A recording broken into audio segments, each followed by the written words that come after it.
Hello everyone, welcome to my channel. నేను మీ లక్ష్మిని. ఈరోజైతే నేను చాలా సాఫ్ట్గా ఉండే దోశలను వేస్తున్నాను వితౌట్ ఆయిల్తో. ఎలా చేస్తున్నాను అనేది ప్రాసెస్లోకి వెళ్ళిపోదామా.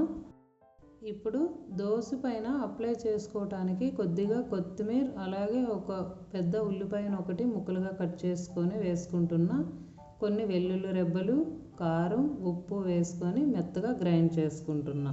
గ్రైండ్ చేసుకున్న పేస్ట్ని ఒక బౌల్లోకి తీసుకొని పక్కన పెట్టుకుంటున్నా.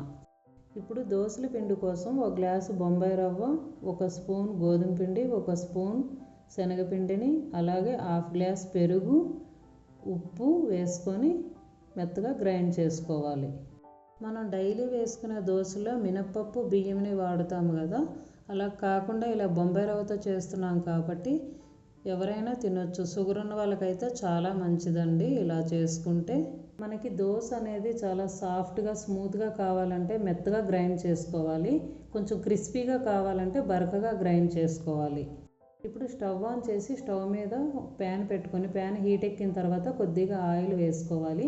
వేసుకున్న ఆయిల్ని ఒక క్లాత్ పెట్టి తుడిచేసుకోవాలి. తుడిచేసుకున్న తర్వాత కొద్దిగా వాటర్ని ప్యాన్ పైన చిలకరించి, ఆ వాటర్ హీట్ అనేది తగ్గిన తర్వాత దోశ వేసుకుంటే చాలా సాఫ్ట్గా వస్తుంది. ఇంకా ఆయిల్ అనేది అసలు యూజ్ చేయని అవసరం లేదు. ప్రతి దోశకి అలానే కొద్దిగా వాటర్ని చిలకరించుకుంటూ దోశ వేసుకుంటే సరిపోతుంది. ఇప్పుడు ఇందాక మనం గ్రైండ్ చేసి పెట్టుకున్న పేస్ట్ని కొద్దిగా దోశ పైన ఇలా అప్లై చేసుకుంటే చాలా బాగుంటుంది. మొత్తం దోశలన్నీ ఇదే ప్రాసెస్లో 1 by 1 వేసుకోవాలి. ఇప్పుడు దోశతో గ్రీన్ చట్నీ చేసుకుంటున్నా. కొద్దిగా పుదీనా, అలాగే కొత్తిమీర, అలాగే 4 పచ్చిమిర్చి, కొద్దిగా చింతపండుని, ఉప్పుని యాడ్ చేసుకొని మెత్తగా గ్రైండ్ చేసుకోవాలి.